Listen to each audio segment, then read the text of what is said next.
मैं नहीं कह रहा हूं, गीता ये बात कह रही है साफ लफ्जों में कि उदारा सर्व एवैते ज्ञानीतात्मेव मयिमतम आस्थितः सहियुक्तात्मा मामेवामुत्तमां गतिम। तो जिसकी जितनी बड़ी जिम्मेदारी होती है, जिसको जितना बड़ा जिसको ज्ञान दिया जाए, या जो जितना बड़ा इंसान होता है अपने समाज का, कौम का, उसकी जिम्मेदारी भी उतनी बड़ी होती है। ये सस्ती शोहरत हासिल करने के लिए ताज्जुब तो जब वहां के सीएम ने कहा कि हमारे गुरु के खिलाफ कोई एक लफ्ज बोलेगा तो उसके हाथ काट लेंगे, वो उससे बड़ा जाहिल। उनसे सवाल करते कि गुरुजी आप ऐसा क्यों बोल रहे हैं? मोहम्मद अलैहिस्सलाम वो व्यक्ति हैं जो सिर्फ मुसलमानों के नबी नहीं है, बल्कि मोहम्मद तो वो है कि जिनकी तारीफ गौतम बुद्ध सिद्धार्थ ने की, जिनको बुद्ध खुदा मानते, बुद्धिस्ट लोग जिनको खुदा मानते। उन्होंने कहा कि मैं बुद्धा हूं, मैं ज्ञानी हूं। बुद्धा मने ज्ञानी, बुद्धा मने ज्ञान वाला। बुझते हुए चिराग फरोजा करेंगे हम, बुझते हुए चिराग फरोजा करेंगे हम। तुम आए हो तो जश्न चिरागा करेंगे हम, और आकर जो आप रौनक महफिल बढ़ाएंगे, फूलों की क्या बिसात है, हम दिल बिछाएंगे। हम बहुत ही अदब के साथ, एहतराम के साथ आपके और हमारे मेहमान खुसूसी हजरत मौलाना अब्दुल्ला साहब सालिम कासमी मद्दजिल्लहुल आली से दरखास्त करते हैं कि हजरत तशरीफ लाएं और अपनी कीमती बातों से, कीमती बयान से, कीमती नसाहे से हम तमाम सामईन को महजूज और मुस्तफीज फरमाएं। अस्सलामु अलैकुम वरहमतुल्लाहि वबरकातुहू। अल्हम्दुलिल्लाहिल्लज़ी अब्दअल अफ़लाक वल अर्ज़ीन वस्सलातु वस्सलामु अला मन कान नबिय्यन व आदमु बैनल माइ वत्तीन। अम्मा बादु फ़अऊज़ु बिल्लाहि मिनश शैतानिर रजीम। बिस्मिल्लाहिर रहमानिर रहीम। कुल या अय्युहन नास इन्नी रसूलुल्लाहि इलैकुम जमीआ। सदक़ल्लाहुल अज़ीम। वक़ाल रसूलुल्लाहि सल्लल्लाहु अलैहि वसल्लम अना ख़ातिमुन नबिय्यीन ला नबिय्य बादी औ कमा क़ाल नबिय्यु अलैहिस्सलातु वस्सलाम। All compliments, all physical prayer and almighty worship are for Allah. Peace be upon you, O Prophet. Allah's mercy and blessings, peace be upon us and righteous slaves of Allah subhanahu wa ta'ala. I bear witness that no one is worthy except of Allah subhanahu wa ta'ala. In the name of Allah, the most gracious, the most merciful. My Lord, expand me my breast is my task for me. Remove the impediment from my speech so they may understand what I say.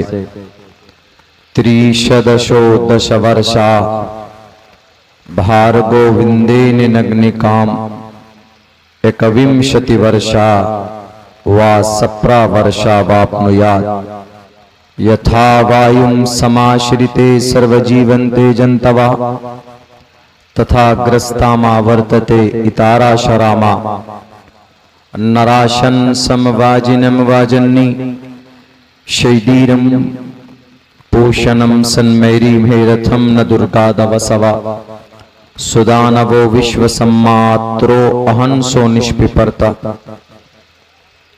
उष्टरा यस्य परवाहिजो नराशन सम महाप्रियमसयज्ञ।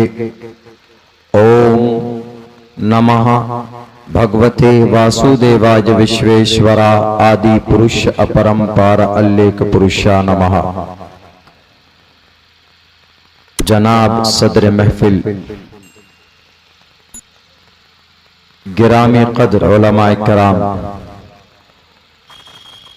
गयूर मुसलमानों और इस पिंडाल में बैठे हुए हमारे सनातन धर्मी भाइयों, पर्दे में बैठी हुई सुनने वाली समाज की इज्जतदार माँ और बहनों, सीरतुन नबी का जलसा है। मुआशरे की इस्लाह के लिए सबसे बेहतर किसी की जीवनी अगर हो सकती है तो मोहम्मदुर रसूलुल्लाह सल्लल्लाहु अलैहि वसल्लम की जीवन हो सकती है। आप अलैहिस्सलाम का तरीका, आपकी सुन्नत, आपके अफ़ाल अगर उनके मुताबिक इंसान जिंदगी गुजारे, सिर्फ मुसलमान नहीं इंसान, तो मुआशरे की इस्लाह बहुत आसानी के साथ की जा सकती है। वो अलग बात है कि वक्ती तौर पर कुछ लोग फेमस होने के लिए नबी पाक अलैहिस्सलाम की ज़ात अक़दस के बारे में कुछ गलत टिप्पणियां करते हैं, वो उनकी जिहालत की वजह से है। हमारे मुल्क हिंदुस्तान में अभी कुछ दिनों पहले मुहम्मदुर रसूलुल्लाह सल्लल्लाहु अलैहि वसल्लम के ताल्लुक से एक स्टेटमेंट दिया गया। हालांकि ये अभी का नहीं है, बल्कि इस सवाल को बहुत पहले से भी उठाया जा रहा है और वो ये कहते हैं कि आप मुसलमान तो कहते हो कि मुआशरे की इस्लाह अगर करनी है तो नबी पाक अलैहिस्सलाम की जीवनी काफी है। तो वो कहते हैं ये कैसे हो सकता है? अरे मोहम्मद तो वही है ना जिन्होंने 50 साल की उम्र में एक 6 साल की मासूम बच्ची से विवाह किया। ये कैसे हो सकता है जिस आदमी की उम्र इतनी हो और वो अपने से कई गुना कम एक छोटी मासूम बच्ची से विवाह कर रहा है? उस आदमी की जीवनी समाज के कल्याण के लिए कैसे हो सकता है?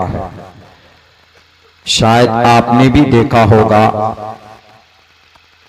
मुल्क हिंदुस्तान हमारे भारत का एक बहुत मालदार सूबा, नंबर 1 का सूबा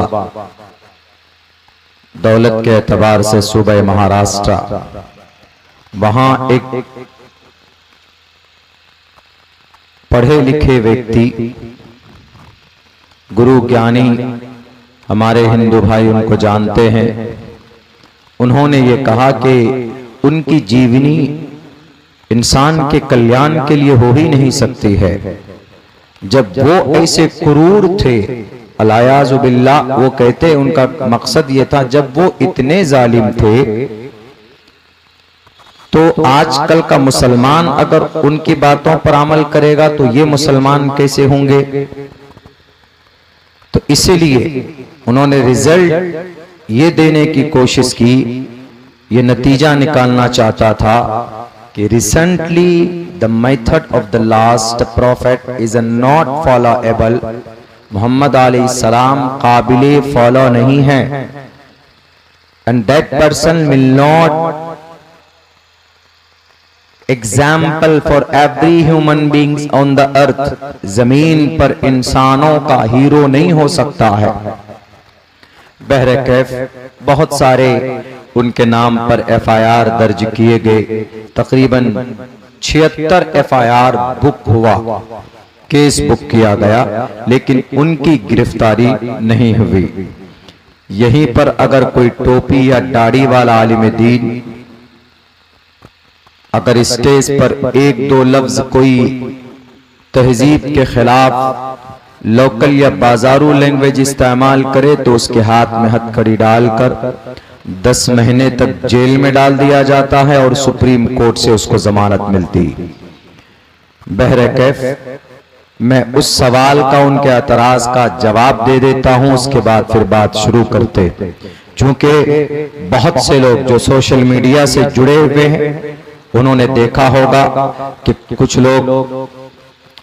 लोगों का मुतालबा हद तो ये है कि जब उन्होंने ये स्टेटमेंट दे दिया तो लोग यकीनन, जाहिर सी बात है कि मुसलमानों को ठेस पहुंचेगा, उनको तकलीफ होगी, क्योंकि मोहम्मद रसूलुल्लाह सल्लल्लाहु अलैहि वसल्लम आखिरी नबी हैं और मुसलमान उनका अकीदा ही तब मुकम्मल होगा जब वो मोहम्मद को अपना गुरु और अपना आखिरी नबी माने। उनके बारे में अगर कोई गलत टिप्पणी करेगा तो यकीनन तकलीफ पहुंचेगी और जो बिल्कुल असंवैधानिक बात। तो खैर, उनसे जब पूछा किसी मीडिया वाले ने कि गुरुजी आप तो ज्ञानी आदमी हैं, आप तो महापुरुष हैं, महात्मा हैं, आप तो हम सब के संत हैं, महाराज हैं। जैसे हमारे इस्लाम में उलमा का, मुफ्तियान किराम का, उनका सम्मान होता है, वैसे उनके यहाँ हिंदू भाइयों में बल्कि और 2 कदम आगे बढ़कर वो उनको सम्मान देते। तो जब सवाल किया गया तो उन्होंने कहा कि हमने मुसलमानों की शरीयत के खिलाफ, सीरत के खिलाफ हमने बात नहीं की। मुसलमानों की जो उनके जो आखिरी नबी है उनकी सीरत में ये बात शामिल है, उनकी जीवन में ये शामिल है। बुखारी में है यह बात, मुस्लिम में है यह बात, हदीस की किताबों का हवाला देकर वो कहता है कि मुसलमानों की धार्मिक शास्त्र में ये बात है। तो हम तो कुछ अपनी तरफ से नहीं कह रहे हैं, वो बात करें जो उनकी किताब में है।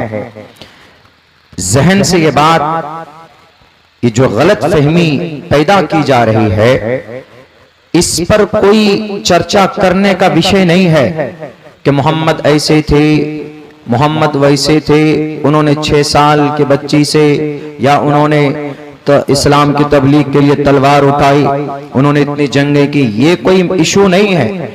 इसको जब आप समाज जमीन पर उतरकर जब इस पर एनालिसिस करेंगे तो आपको पता चलेगा ये बातें बिल्कुल बेबुनियाद हैं। आप अलैहिस्सलाम ने अगर 6 साल की उम्र में विवाह किया है, निकाह किया, और निकाह इस्लाम में, मुस्लिम पर्सनल लॉ में, मुसलमानों की शरीयत में अगर कोई बच्ची या बच्चा नाबालिग है,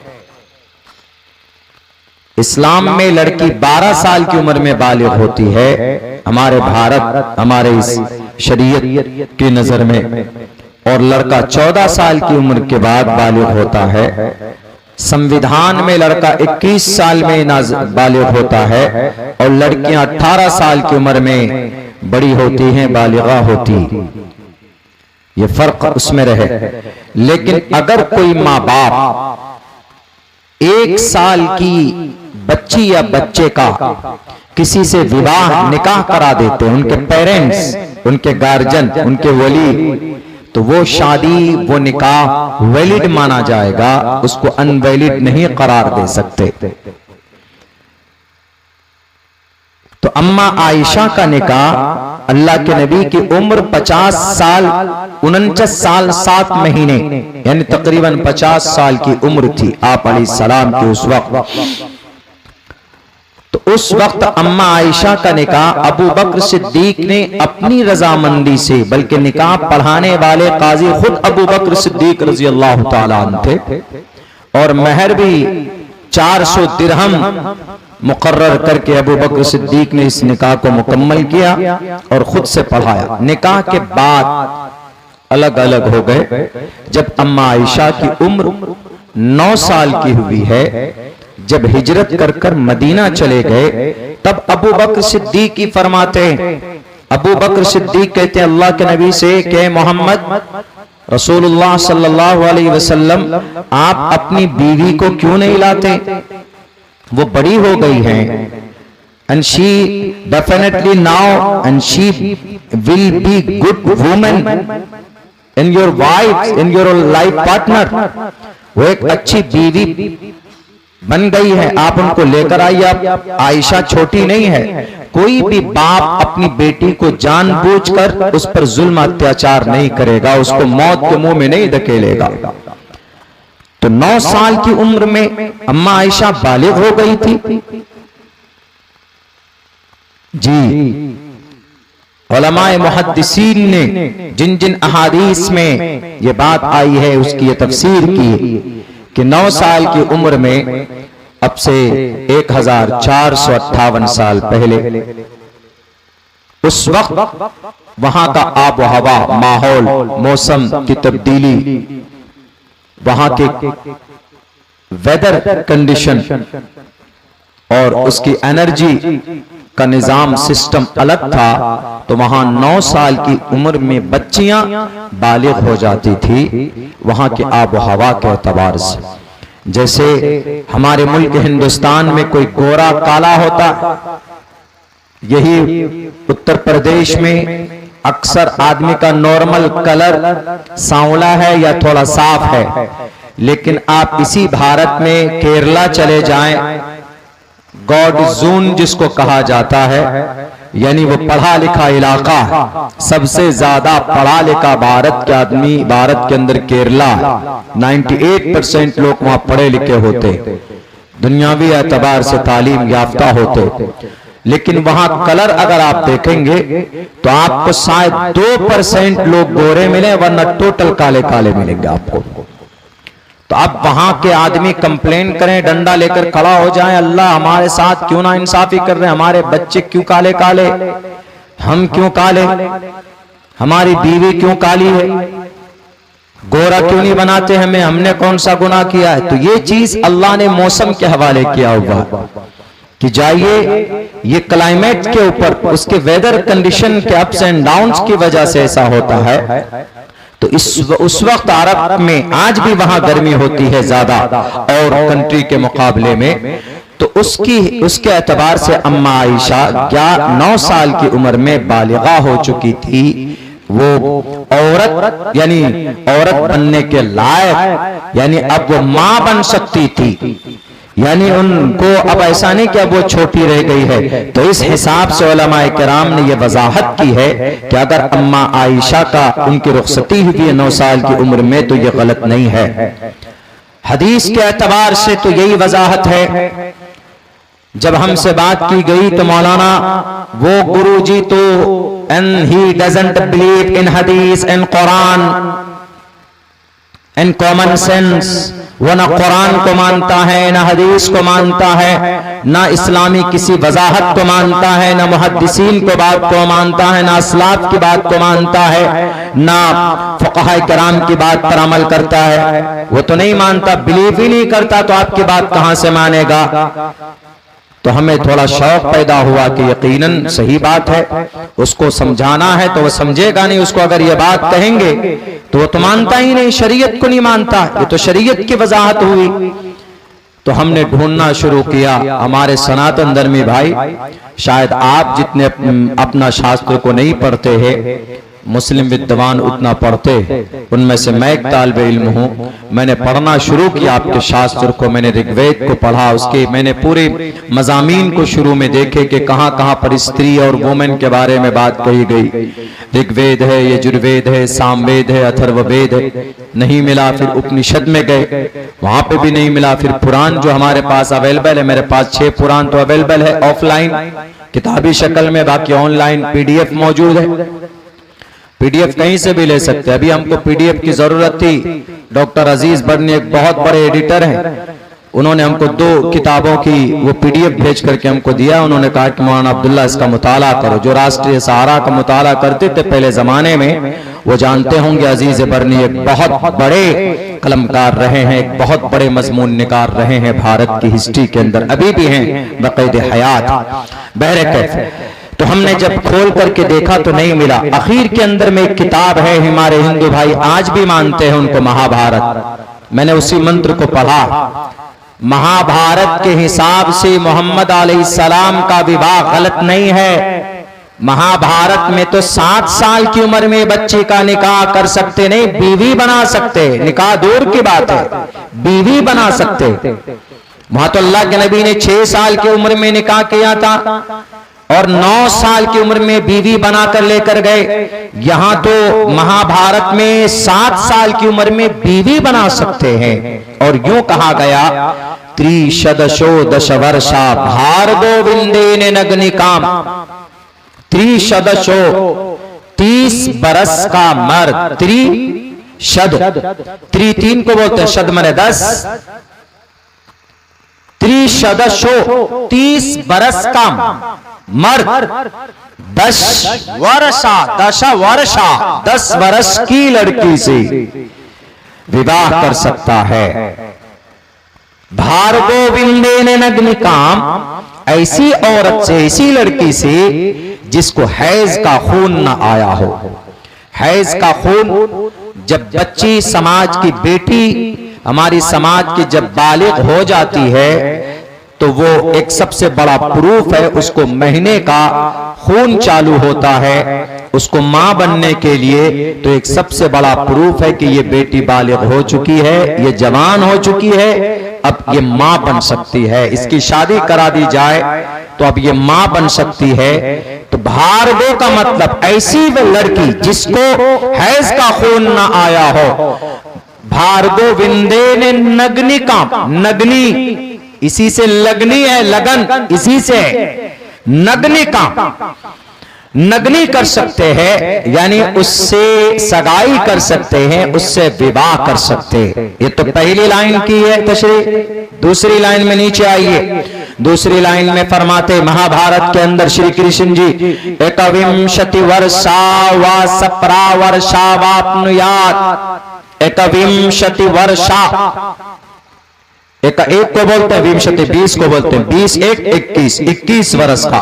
एकविंशति वर्षा 21 बरस का मर्द, 21 बरस का लड़का, 21 बरस का यंग, कुछ भी तर्जमा कीजिए।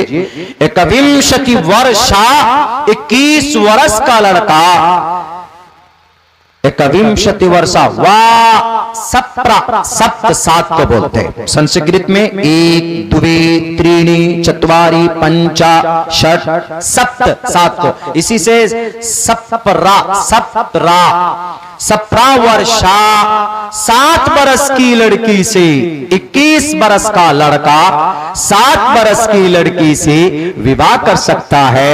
एकविंशति वर्षा व सप्रा वर्षा वाप्नुयात्। अगर कोई 7 बरस की लड़की से 21 बरस का लड़का अगर विवाह करता है तो महाभारत साफ लफ्जों में कहती है कि वो निकाह वैलिड होगी, वो निकाह अनवैलिड नहीं है। जब महाभारत में हिंदू भाई अगर आप यहां बैठे, ये चर्चा का विषय नहीं था, लेकिन चूंकि इसको मुद्दा बनाकर लड़ाया जाता है, इसको सामने लाकर बातें कहकर ठेस पहुंचाई जाती है, तो इसीलिए जरूरी हो जाता है हम जैसे तालिब इल्म के लिए कि आप जो बात कह रहे हो, जिन बातों की वजह से कुरान को हदीस को कटघरे में खड़े करते हो, 4-5 हजार साल पहले शास्त्रों के अंदर बयान किया गया। अगर तुम यकीन, अगर तुम जरा भी पढ़े लिखे हो, अगर तुम्हारे अंदर ज्ञान है, अगर तुम्हारे अंदर ईश्वर के बारे में जर्रा बराबर शास्त्रों के बारे में जानकारी रखते हो, तो तुम कभी भी ये बात नहीं बोल सकते थे, क्योंकि तुम्हें पता होता कि अगर मोहम्मद के बारे में हम बोलेंगे तो हमारे परमात्मा श्री कृष्ण जी ने महाभारत में भी ये बात कही। और महाभारत में जब 7 बरस की लड़की से विवाह किया जा सकता है, तो हमारे नबी ने अगर 9 साल की उम्र में अम्मा आयशा को बीवी बनाकर लाया तो किसी के पेट में दर्द नहीं होना चाहिए। इसीलिए जरूरत पड़ जाती है बोलने की, वरना what is need to explain. क्या जरूरत है हमको मंत्र पढ़ने की? कुरान पढ़ेंगे 1 हर्फ तो 10 नेकी मिलेगी। मन क़रा हर्फम मिन किताबिल्लाहि फलहु बि हसनतुन, रवाहुल बुखारी। अल्लाह के नबी फरमाते हैं हदीस, कुरान पढ़ोगे तो नेकी मिलेगी, लेकिन बकदरे जरूरत हो जाती। मैंने इसलिए इसके ऊपर रिसर्च किया था, चूंकि 18 अक्टूबर को वहां पर डिबेट था उसी महागुरु जी से, और जिसके अंदर ईश्वर का ज्ञान होता है ना मेरे हिंदू भाइयों, उसका बड़ा मकाम होता है शास्त्र की नजर में। बहुनाम जन्म नामंते ज्ञानवान माम परपद्यते वासुदेवा सर्वमिति समहात्मा सुदुर्लभः उदारा सर्व एवैते ज्ञानीतात्मेव मयिमतम आस्थिता संयुक्तात्मा मामेवामुत्तमां गतिम। दोनों मंत्र का मतलब यह है कि जिस बंदे के अंदर ईश्वर का ज्ञान हो वो इंसान नॉर्मल नहीं रहता, बल्कि जिसके अंदर ईश्वर का ज्ञान है तो उसकी जिम्मेदारी भी बड़ी है। जब ज्ञान ईश्वर का उसके अंदर है तो गोया वो ईश्वर है, और ईश्वर किसी एक का नहीं होता, ईश्वर सबका होता है। इसीलिए किसी एक समुदाय को रब कभी भी खुश नहीं कर सकता। रब अपने बंदे पर जुल्म नहीं करता। परमात्मा कहता है, खुदा कहता है कुरान में, वमा रब्बुका बिज़ल्लामिल लिल अबीद, रब अपने बंदों पर कभी भी जुल्म नहीं करता। जब ईश्वर सबको पैदा करता है तो ईश्वर ईश्वर थोड़े कहेगा कि हम शास्त्र पढ़ने वालों को खुश रखेंगे, बल्कि ईश्वर के नजर में सब के सब बराबर हैं, तो किसी को ठेस नहीं दे सकते, नहीं पहुंचा सकते। तो आपके अंदर ईश्वर का ज्ञान है तो गोया आप ईश्वर के ईश्वर हैं, गोया ईश्वर है। आपके अंदर ज्ञान है तो गोया आपके अंदर ईश्वर का ज्ञान होने की वजह से आप बड़े काबिल सम्मान हैं, काबिल इज्जत हैं, आप काबिले फॉलो हैं। आपसे लोगों को प्रेरणा हासिल करना चाहिए क्योंकि आपके अंदर ज्ञान है। मैं नहीं कह रहा हूं, गीता ये बात कह रही है साफ लफ्जों में कि उदारा सर्व एवैते ज्ञानी तात्मेव मयिमतम आस्थितः सही युक्तात्मा मामेवा मुत्तमाम गतिम। तो जिसकी जितनी बड़ी जिम्मेदारी होती है, जिसको जितना बड़ा जिसको ज्ञान दिया जाए, या जो जितना बड़ा इंसान होता है अपने समाज का, कौम का, उसकी जिम्मेदारी भी उतनी बड़ी होती है। ये सस्ती शोहरत हासिल करने के लिए ताज्जुब तो जब वहां के सीएम ने कहा कि हमारे गुरु के खिलाफ कोई एक लफ्ज बोलेगा तो उसके हाथ काट लेंगे, वो उससे बड़ा जाहिल। उनसे सवाल करते कि गुरुजी आप ऐसा क्यों बोल रहे हैं?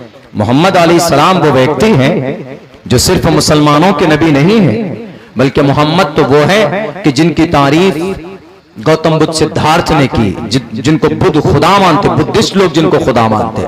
उन्होंने कहा कि मैं बुद्धा हूं, मैं ज्ञानी हूं। बुद्धा मने ज्ञानी, बुद्धा मने ज्ञान वाला, बुद्धा मने पैगंबर, बुद्धा मने मैसेंजर।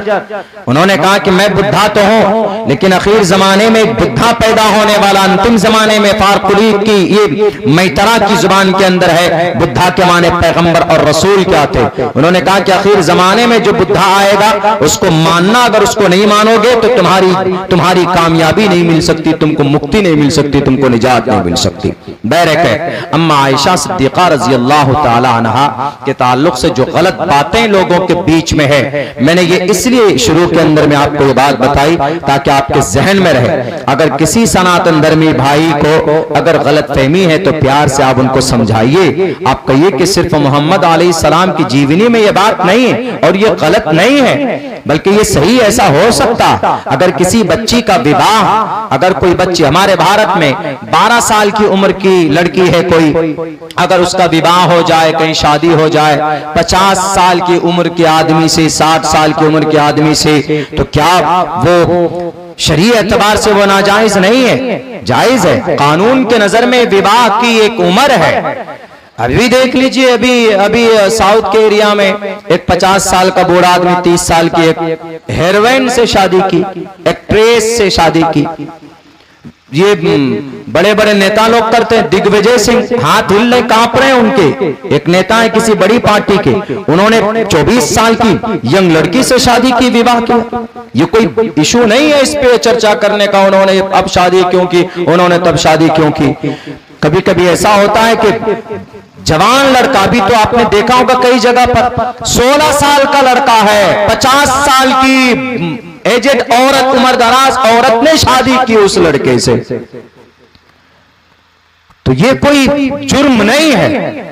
अगर कोई कर रहा है अपने नजरिए के हिसाब से तो कोई बड़ा मसला नहीं है, लेकिन इतनी बात हम कहते हैं कि छोटी उम्र में न बच्ची का विवाह होना चाहिए, न बच्चे का होना चाहिए, लड़के का होना चाहिए। आज के जमाने में, पहले जमाने में मामला अलग था। आज के जमाने में यह है कि अगर छोटी बच्ची है 10 साल की उम्र में बच्चे का विवाह करा देंगे तो आगे चलकर वो बच्ची बीमार होंगी, आप परेशानी में गिर जाएंगी। अगर मां बनने वाली हुई तो जिस वक्त बच्चे की पैदाइश का वक्त आएगा तो सीजर कराना पड़ता, इसलिए कि आजकल खाने पीने में वो एनर्जी नहीं है। पहले जमाने में 15 साल 10 साल पहले ऐसा होता था, नॉर्मल डिलीवरी हो जाती थी, बच्चे का जन्म हो जाता था, पता भी नहीं चलता था। गांव समाज के अंदर में, मोहल्ले के अंदर में 1-2 आदमियों को खबर होती थी कि भाई फला के यहाँ लड़के की या लड़की की का जन्म हुआ। आज तो आप पूरे साल जिस दिन से हमल से होती हैं उसी दिन से कभी अल्ट्रासाउंड कराओ, कभी 3 महीने में चेकअप कराओ, रूटीन चेकअप कराओ, कभी ये प्रॉब्लम, कभी वो प्रॉब्लम, कभी ये टैबलेट खिलाओ, वो दवाई खिलाओ, यहां तक कि जिस दिन उनका बच्चे का जन्म होना है तो पूरी कोशिश ये रहती है डॉक्टर के मशवरे से कि भाई हमारी बच्ची का नॉर्मल डिलीवरी होनी चाहिए, लेकिन आखिर के अंदर में सीजर कराना पड़ता है, ऑपरेशन कराना पड़ता है। उसकी वजह क्या है? उसकी वजह यही है कि आजकल खाने पीने में केमिकल ज्यादा यूज करते हैं। आज के अंदर जनरेशन में इतनी ताकत नहीं है, न लड़कियों में न लड़कों में। लड़के तो हवा पहलवान है और वो अपनी जवानी को और बर्बाद कर रहे हैं। एक तो ताकतवर है नहीं, ऊपर से आज अपनी जवानी को बर्बाद किए हुए पुड़िया इतना खा लेते हैं कि भाई पागल रहते हैं हर वक्त। देखो रात दिन शराब पीने के चक्कर में लगे रहते हैं। शराब गंदी चीज है, जबकि शराब की वजह से बड़े बड़े वारदात वजूद में आते हैं। अभी कलकत्ता के अंदर में समाज की डॉक्टर अहाना की इज्जत लूटी गई। लूटने वाला एक शख्स है, एक आदमी, लेकिन 5 मरतबा रेप किया। उसके 5 मरतबा उस समाज की बेटी की इज्जत लूटने की वजह से सीबीआई को भी बड़ी परेशानी दिक्कत हुई ये तहकीक करने में कि एक आदमी ने इसका बलात्कार किया है, कि एक समूह ने बलात्कार किया है, शायद गैंग रेप हुआ। लेकिन जब उसने एतराफ किया, बार बार एतराफ किया, जब उसको टेस्ट किया गया लैब में डालकर उसके स्पर्म की, यानी उस औरत के अंदर में जो लिक्विड जमा हो गया था इस मर्द का, इस जालिम का, इस मर्डरर का, जब उसको टेस्ट किया गया तब पता चला कि किसी 5 आदमी ने नहीं, एक ही आदमी ने इसके साथ इतने दर्दनाक अंदाज में इसकी इज्जत लूटी। किस वजह से? शराब पीने की वजह से। हर दिन नॉर्मल 1 बोतल शराब पीता था, लेकिन जब उसको जिस दिन ये जुर्म करना था तो उस दिन 5 बोतल कमबख्त जालिम ने शराब पी थी। 5 बोतल शराब पीकर जब रात को 3 से 4 बजे के बीच उस औरत के कमरे में जाकर उसकी इज्जत को तार तार करता। अल्लाह के नबी ने ही कहा था, इन वला तशरिबिल खमर फइन्नहा मिफ्ताहु कुल्ली शर्रिन। आज तो दुनिया की गवाही देते हो, माशरे की इस्लाह के लिए लाख तुम टास्क फोर्स बना लो, लाख तुम तरीके अपना लो, लेकिन हमारे नबी जो बात बता कर गए 1450 साल पहले, 1458 साल पहले हमारे नबी पाक अलैहिस्सलाम नबूवत के प्लेटफॉर्म से जो बात बता कर गए, अगर आज उस पर अमल हो जाए तो आज जिना के वारदात जहां 1 मिनट में 45 समाज की बेटी की इज्जत लूटी जाती, यानी 45 रेप के वारदात होते हैं 1 मिनट में, उनमें से 75% वारदात शराब की वजह से होती, इज्जत लूटी जाती। अगर नबी की इस बात पर अमल हो जाता, अगर नबी की इस फरमान पर अमल कर लिया जाता कि लोगों शराब मत पियो, शराब गंदी चीज है, वला तशरिबिल खमर फइन्नहा मिफ्ताहु कुल्ली शर्रिन, तमाम बुराइयों की जड़ शराब में। अगर वो 5 बोतल शराब नहीं पीता तो 5 मरतबा उस बच्ची की रेप नहीं करता। वो आरजीकर मेडिकल कॉलेज कलकत्ता 2 महीने तक कलकत्ता जलता रहा, 2 महीने तक वहां के मार्केट के अंदर में सन्नाटा छा गया, इसलिए कि लोग वहां पर उग्र हो गए थे। समाज का कितना नुकसान हुआ, किसी की बेटी तो गई ही गई, लेकिन समाज का नुकसान हुआ, प्रॉपर्टी का नुकसान हुआ, इनकम का नुकसान हुआ, तिजारत की दुनिया को काफी नुकसान उठाना पड़ा। किस वजह से?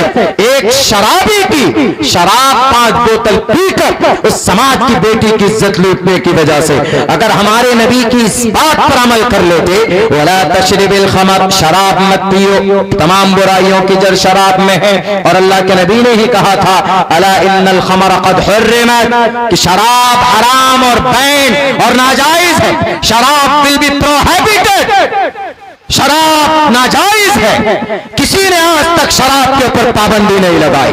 मेरे नबी 1458 साल पहले जान चुके थे, चूंकि अल्लाह ने कुरान में कह दिया था ये शैतानी अमल है। जो आज शराब पीकर नशे में धुत रहते, जो नौजवान अपनी बॉडी को सड़ाते, जो नौजवान अपने लीवर को कमजोर करते शराब पीकर, कुरान ने कहा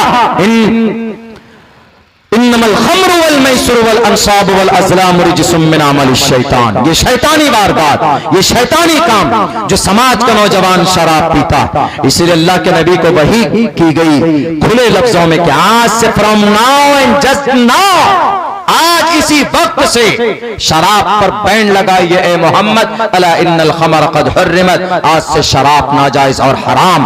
मकसद क्या था? मकसद ये था कि शराब पीने के बाद आदमी आउट ऑफ कंट्रोल हो जाता, शराब पीने के बाद आदमी बड़े बुरे गुनाह को अंजाम दे सकता, शराब पीने के बाद आदमी माँ को गाली देता, शराब पीने के बाद आदमी बीवी पर हाथ उठा सकता, शराब पीने के बाद आदमी समाज और सोसाइटी को बुरा कि लोग उसको बुरी नजर से देखते। शराब पीकर शराबी आदमी अगर नमाज पढ़ता है ना कि चलो वक्त पे शराब पी ले, उसके बाद दूसरे टाइम से ठीक हो गए, तो 40 दिन की नमाज कबूल नहीं होती है। सुन लीजिए, सुअर खाकर शराब, सुअर खाकर, सुअर खाने वाला नजिसुल आइन है, हराम है। कोई सुअर का मांस नहीं खा सकता, बल्कि सुअर को देखकर 5 फीट दूर से हम अपना रास्ता बदल लेते हैं। लेकिन अगर कोई सुअर का मांस खा ले, अगर उसका गोश्त कोई खा लेता है, तो गोश्त खाने की वजह से, सुअर खाने की वजह से जो नहूसत उस पर बरसती है तो सिर्फ उसी पर बरसती। लेकिन जब कोई शराबी शराब पीकर समाज में आता है तो नहूसत सिर्फ शराबी के घर पर नहीं बरसती, बल्कि आसपास के 40 घरों को उसकी नहूसत भुगतनी पड़ती। अल्लाह के नबी ने फरमाया कि शराब मत पियो, गंदी चीज है, बड़ी खराब चीज। आज हमारा नौजवान शराब पीता। अब बताइए भाई, कलकत्ता के अंदर में इतना बड़ा जो मामला सामने आया शराब की वजह से, हमारी शरीयत पर नबी की 2 बातों पर अमल कर लिया जाता, नबी की 2 बातों पर, तो ये इतना बड़ा वारदात वजूद में नहीं आता। क्या? एक तो वही शराब, अल्लाह के नबी का फरमान, शराब नहीं पीता अगर वो 5 बोतल उस दिन शराब। यही वजह है इतना बड़ा जालिम बना वो। रात को 3 बजे वो डॉक्टर तो चली गई इस दुनिया से, लेकिन कुछ चीजें ऐसी होती है जो बाद में एनालिसिस होता है कि अगर ऐसा होता तो ये काम नहीं होता। जैसे हमारा अभी एक्सीडेंट हुआ पिछले महीने, हम खाई 15 किलो 15 फीट ऊपर सड़क से गाड़ी लेके नीचे गिर गए। गाड़ी मैं ही ड्राइव कर रहा था, कुछ देर पहले हमने अपने ड्राइवर को दिया, बोला कि मौलाना आप 2 रात से जगे हुए हैं, आप सो जाइए, मैं गाड़ी ड्राइव कर लेता हूँ। वो करता भी है ड्राइव।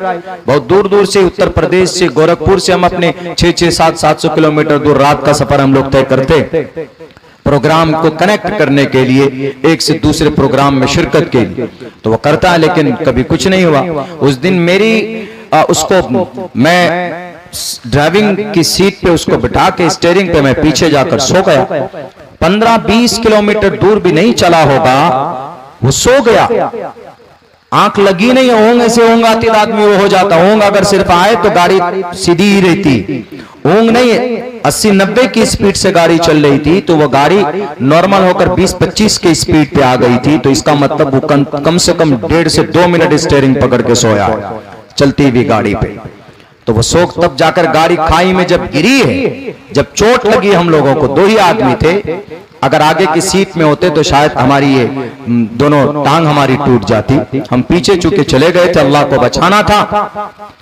तो उसकी आंख तब खुली जाकर, एकदम आंख बिल्कुल लाल। हमने उनको कहा कि ऐसा क्यों? उन्होंने कहा कि हजरत आंख लग गई। बहरे कहे, अगर बोलते हैं ना कि अगर मैं उसको गाड़ी नहीं देता, तकदीरें 2 तरह की होती है, इस पर बहस नहीं करूंगा। कुछ आपके सबब के साथ कुछ वारदात होता। अगर आप बीमार पड़े, आपने अच्छी ट्रीटमेंट, अच्छा आपने इलाज कराया, तो इसकी उम्र 35 साल की है, ये 50 साल की उम्र तक जाएगा, जहां इसकी तकदीर मुबरम, जहां अटल फैसला है मौत का।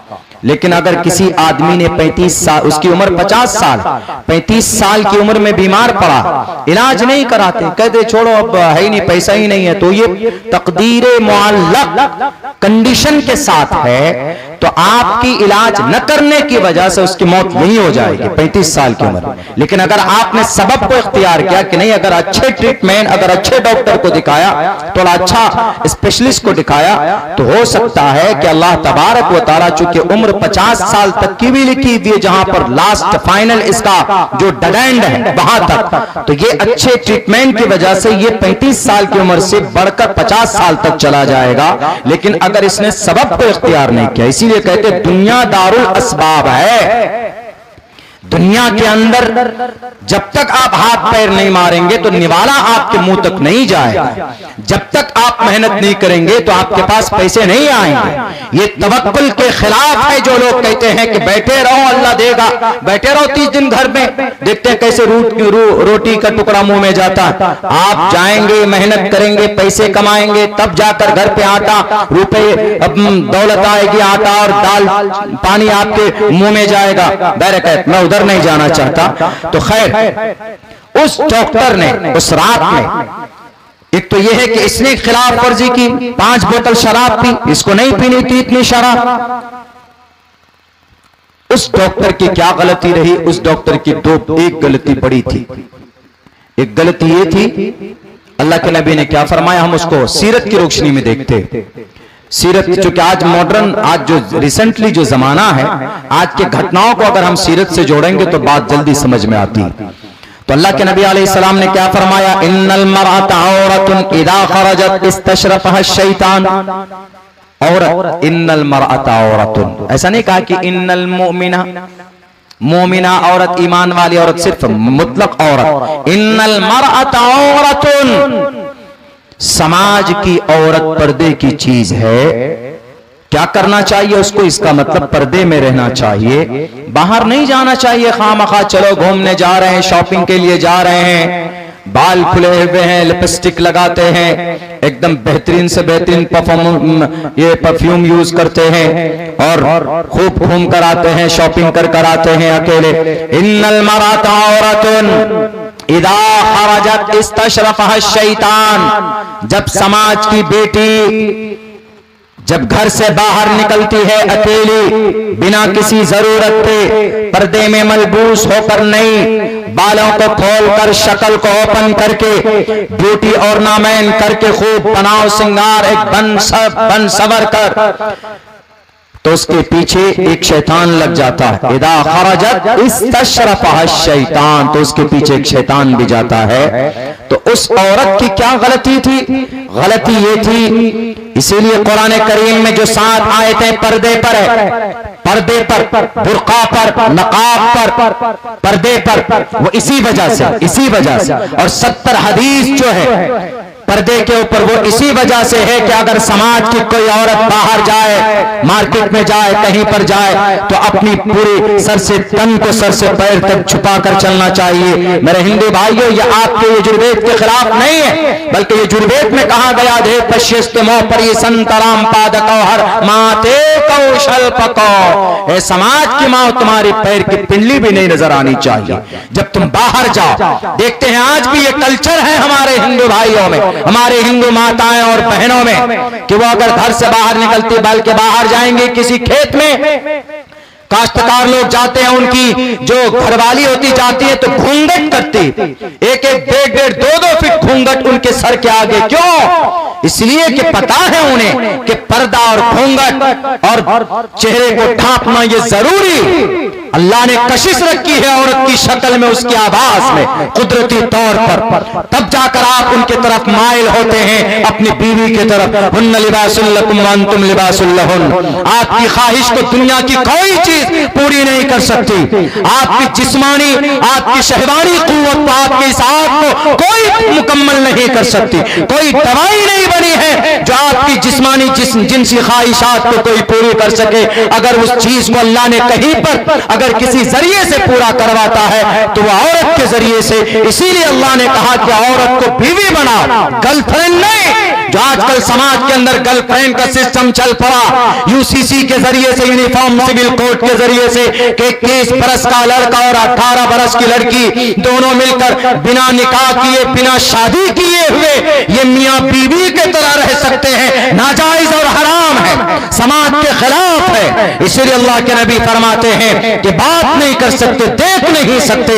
अगर तुम्हें ज्यादा शौक है, अगर तुम्हारे अंदर ताकत है, नबी फरमाते हैं खुले लफ्जों में, तो बेटी के साथ, अपनी समाज की उस लड़की के साथ विवाह करो, निकाह करो उनसे। या माशर शबाब, ए नौजवानों, मन इस्तता मिनकुमुल बात, तुम्हारे अंदर ताकत है, तुम्हारे अंदर छत है, घर है, बैंक बैलेंस है, बाजू में ताकत है, फल्यतज़व्वज, निकाह करो। इसलिए कि निकाह के जरिए से जिना के वारदात कम होते। फ़इन्नहु अग़ज़्ज़ु लिलबसर व अहसनु लिलफ़रज व मन लम यस्तती। अगर कोई नौजवान है, पैसा नहीं है, गरीब है, कोई विवाह, कोई लड़की उसको देने के लिए तैयार नहीं है, लेकिन जो जिनसी ख्वाहिशात है, जो शहवानी कुव्वत है, उसको तो नहीं समझ में आता कि ये लड़का गरीब है, वो जो अंदर सेक्स की डिजायर जिसको बोलते हैं, यानी सेक्स जिसको बोलते हैं, ये कुदरती चीज है, ये बंदे की हाथ की चीज नहीं। इसलिए आजकल जो ब्रह्मचारी बनते हैं, आजकल जो सन्यास ले लेते हैं कि हम विवाह नहीं करेंगे, बहुत मुश्किल है इस जमाने के अंदर बिना बीवी के और बिना अपनी शरीक हयात की जिंदगी गुजारना। जो बोलते हैं जिन्होंने 42 साल से अपनी बीवियों को छोड़कर रखा होगा, कोई ना कोई निजाम फिक्स किया होगा गैर समाजी तौर पर, यह मेरा दावा है, पत्थर पर लिख कर देने के लिए अब्दुल्ला सालिम तैयार। कभी नहीं हो सकते, क्योंकि ये ताकत, ये भूख, ये डिजायर है हर इंसान के अंदर रब पैदा करके रखा हुआ। इसको कैसे कंट्रोल किया जा सकता? आप कहेंगे कि मौलाना किसी को ख्वाहिश होगी वो शादी नहीं करेगा, किसी औरत से भी संभोग नहीं करेगा, तो इसको दवाई खाकर हम कम कर सकते हैं। कोई टैबलेट ऐसी नहीं बनी है गुरु जो इंसानी शहवानी कुव्वत को कम कर दे। कम करने की टैबलेट नहीं है, दवाई नहीं, बढ़ाने की है। अगर किसी की कोई आदमी जिस्मानी जिनसी ख्वाहिश अगर उसका कम उभरता है तो हकीम जी के पास जाएंगे तो आपको दवाई का नाश्ता दे देगा, वो जाओ तब खाना, दोपहर में खाना, शाम को खाना। और हमारा वो नौजवान जो कमजोर है तो अब वो पूरे एकदम पाबंदी के साथ खाता। बढ़ाने के लिए है दवाई, घटाने की कोई दवाई नहीं। पूछो दुनिया में किसी से भी नहीं बता पाएगा, लेकिन मेरा नबी ये भी बताता है 1458 साल पहले दुनिया वालों, नबी ने इसका भी इलाज बताया। आप अलैहिस्सलाम ने कहा कि जिस नौजवान में ख्वाहिश तो यह है, लेकिन अगर उसके पास बैंक बैलेंस नहीं है, बहुत गरीब है, या शक्ल के एतबार से बदसूरत है, या कभी समाजी जाती एतबार से बहुत नापाक है, कहते हैं ना कि हमारे हिंदू धर्म के अंदर में कि ये शूद्र है, ये क्षेत्रीय है, ये नापाक है, ऐसा है वैसा है। अगर इस हिसाब से किसी की शादी नहीं हो रही है, लेकिन वो चीज तो, वह ख्वाहिश तो हर नौजवान में है, तो अल्लाह के नबी फरमाते हैं कि उस नौजवान को चाहिए कि वो फालैहि बिस्सौम, वो रोजा रखे। रोजा शहवत को तोड़ता है, रोजा सेक्स को कम करता है, रोजा जिन इंसान के अंदर जो जिस्मानी ख्वाहिशात है उसको कम करता है। दुनिया का कोई एमडी डॉक्टर बताए, लेकिन मेरे नबी डॉक्टर भी, मेरे नबी एमबीबीएस डॉक्टर नहीं, एमडी डॉक्टर, तमाम हकीमों का हकीम हमारे नबी। आप अलैहिस्सलाम सिर्फ कलिमा की तबलीग के लिए नहीं आए थे, कलिमे की तबलीग के लिए दुनिया के हर शोबे में नबी पाक अलैहिस्सलातु वस्सलाम ने रहनुमाई की। और ये बात, जो बात मैंने आपके सामने अभी कही, ये सहीहैन की रिवायत है, मिशकात में भी मौजूद है, मनुस्मृति में भी एक मंत्र में कहा गया, मैंने पढ़ा उस मंत्र को, यथावायुम यथावायुम, ए नौजवानों, वहां पर या माशर शबाब है, देखिए या माशर शबाब, ए जवानों की जमातों, ए नौजवानों, यहां पर यथावायुम समाश्रिते सर्व जीवंते जंतवः, इंसान की जिंदगी में हवा जितनी जरूरी है उतनी ही जरूरी खुशहाल जिंदगी के लिए एक बीवी का होना जरूरी है। A happy just as a air for necessary for the life, and having a happy married life is from of wife, एक बीवी की तरफ से हो सकती। क्या? यथा वायुम समाश्रिते सर्व जीवंते जंतमा तथा ग्रस्तामा इतारा शरामा वर्तते इतारा शरामा। समाज के नौजवानों, अगर तुम्हें समाज को निर्माण देना है तो बीवी से, लड़की से विवाह करो, गर्लफ्रेंड मत बनाओ। रात को 3 बजे उठकर मोबाइलों में है वाला हवाई मत करो। परसों की ट्रेन से आ रहा था, एक पागल नौजवान मिल गया सामने, 3 घंटे तक वीडियो में रहा, वीडियो कॉल में। मैंने सोचा कि इसकी मोहतरमा होगी, फिर हमने अपने तजुर्बे की रोशनी में हमने कहा कि ये बीवी तो नहीं हो सकती। 3.5 घंटे बीवी से वीडियो कॉल में अगर कोई शौहर बात कर ले तो समझ जाइए कि भाई और दुआ कीजिएगा अल्लाह इतनी मोहब्बत बरकरार रखे उतनी। 3 मिनट बीवी से बात करना बहुत मुश्किल हो जाता है। आज के जमाने में लोग चूंकि मसरूफ रहते हैं, बिजी रहते हैं काम में, वो 3.5 घंटा वीडियो कॉलिंग में।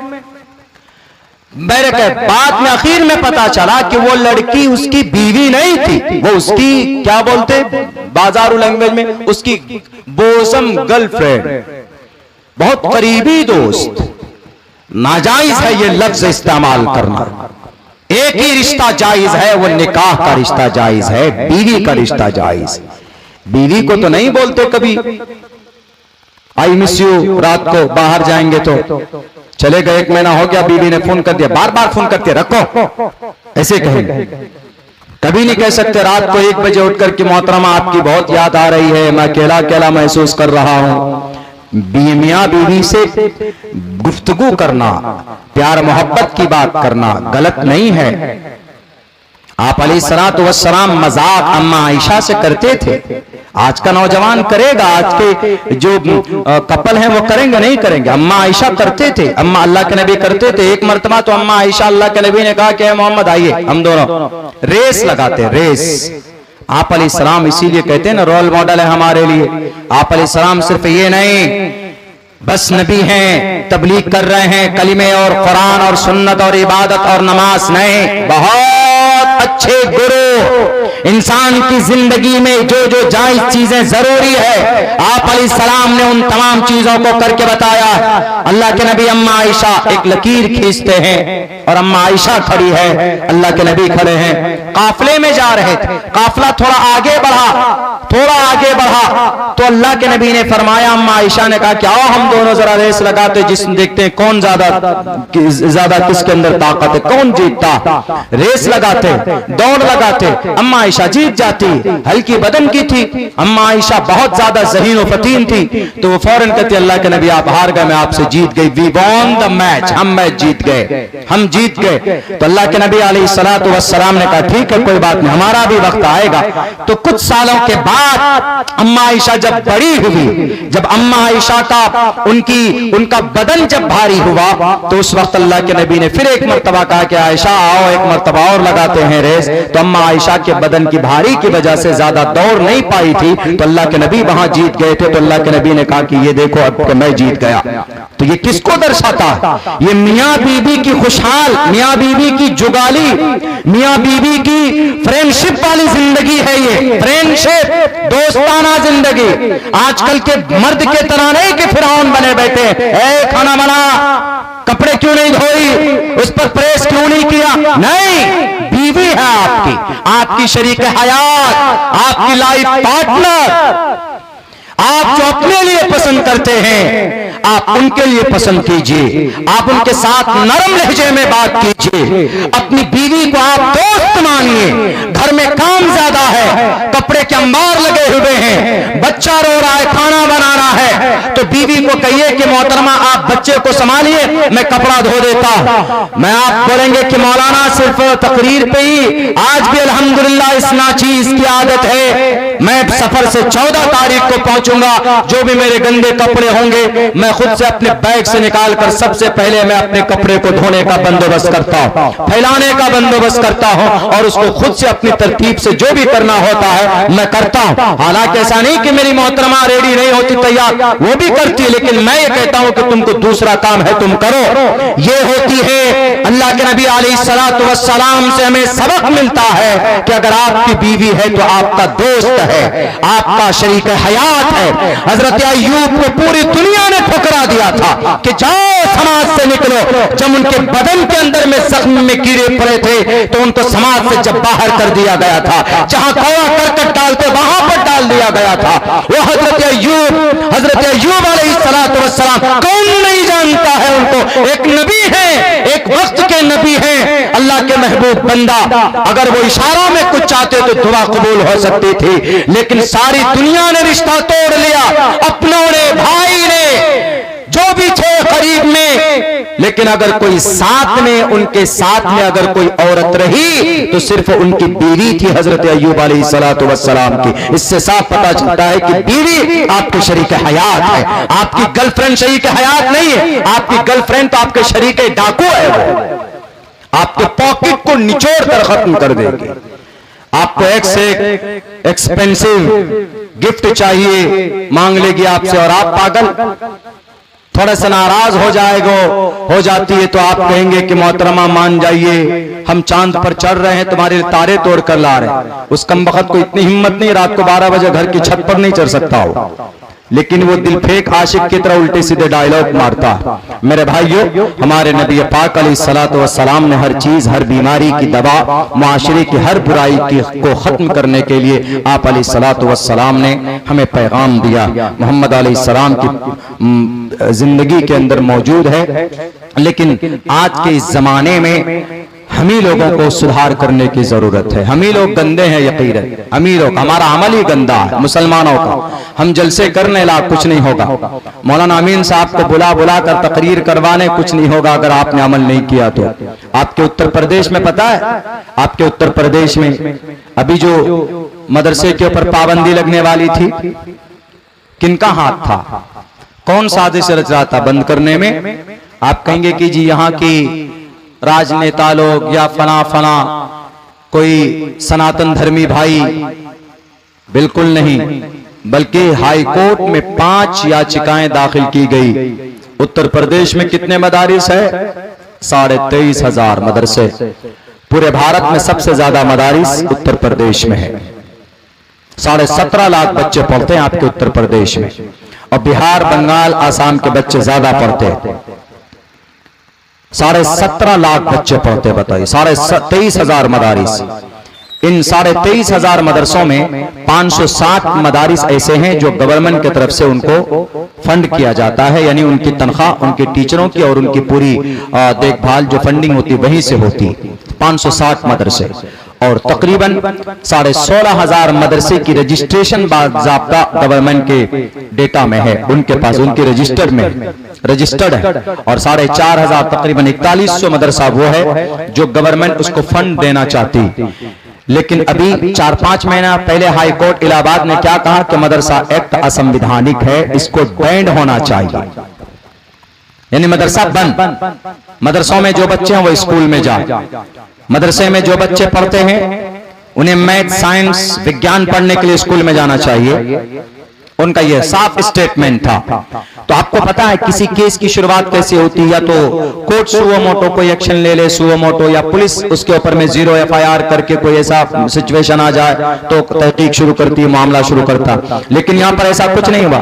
यहाँ पर बाज़ाब्ता 5 दरखास्त दी गई। कहां पर? हाई कोर्ट में, इलाहाबाद हाई कोर्ट में 5 दरखास्तें जमा की गई, और उन 5 दरखास्त को देखा गया तो भाई एक ही मकसद है, मदरसा एक्ट को बैंड करो, मदरसे को बंद करो। तो उस पर सुनवाई हुई। सन 2022 से ये दरखास्त, ये एप्लीकेशन दिया जा रहा था 22 से, तो बिलाखिर 24 के जजमेंट में आया कि मदरसा एक्ट बंद हो जाए। सन 2004 में जो मदरसा एक्ट बना था, यहाँ के किसी CM ने बनाया था, वो मदरसा बोर्ड जिससे चलता है। लेकिन बैरकत मदरसा एक्ट में हमारे प्राइवेट मदरसे भी आते हैं जो रजिस्टर्ड नहीं है, वो भी मुतासिर होता। तो उन 5 याचिकाकर्ता का नाम क्या है? आप ताज्जुब में होंगे, आप कहेंगे किसी का नाम सुनील होगा, किसी का नाम उदय होगा, किसी का नाम शिव होगा, किसी का नाम जगन्नाथ होगा। नहीं जनाब, उन 5 याचिकाकर्ता में से 4 याचिकाकर्ता, 4 दरखास्त देने वाला मुसलमान है, और उनमें से एक तो मोहतमिम है एक मदरसे का, अशरफुल, फैयाजुल, फिरोज, अजीज, ये नाम है। तो इसीलिए अमल मुसलमानों का खुद गंदा है। मुसलमान पहले खुद अपने पैर में कुल्हाड़ी मारता है। इस कौम को नुकसान मुसलमानों ने पहुंचाया है, गैरों ने नहीं। क्या उत्तर प्रदेश, ये हमारे मुल्क हिंदुस्तान के प्राइम मिनिस्टर ने नमाज पढ़ने से किसी को मना किया? नहीं पढ़ते। शराब किसी को कहा कि तुम शराब पियो नहीं तो तुमको मारेंगे, फिर भी शराब क्यों पीते? सूदी कारोबार, जिना, चुगलखोरी, गीबत, ये समाज की बुराइयां नहीं, किसने मना किया? क्या इस पर कोई ऑर्डिनेंस आया?